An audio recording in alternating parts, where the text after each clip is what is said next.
Mbeere North, huku kile kinachoonekana kama ubabe wa kisiasa kujitokeza wazi baina ya viongozi wawili wenye ushawishi mkubwa serikalini. Kwa upande mmoja, wafuasi wa Naibu Rais Kithure Kindiki wanautaja ujio wake Mbeere North kama jaribio la kuonyesha uthabiti wake katika siasa eneo hilo, wakisisitiza kuwa anaungwa mkono na kundi kubwa la vijana na wazee wanaotaka mabadiliko kwenye uongozi. Hata hivyo, kambi ya aliyekuwa Naibu Rais Rigathi Gachagua nayo haijabaki kimya, kwani wanasema mikakati yao inalenga kuimarisha umoja wa Mlima Kenya na kuhakikisha kuwa mgombea wao ndiye atakayechukua nafasi hiyo katika uchaguzi mdogo ujao. Tayari mikutano miwili iliyofanyika siku za hivi karibuni imeacha gumzo baada ya kila upande kuonyesha nguvu kwa mkondo wake, ishara kuwa kinyang'anyiro hiki huenda kikaleta mpasuko wa kisiasa kati ya eneo hilo iwapo viongozi hawatatafuta njia ya maridhiano. Kwa sasa macho yote yameelekezwa Mbeere North,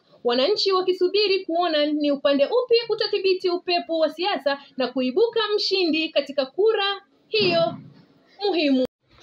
Nikiripotia runinga ya Kibu, jina langu ni Mwanahamisi Ibrahim.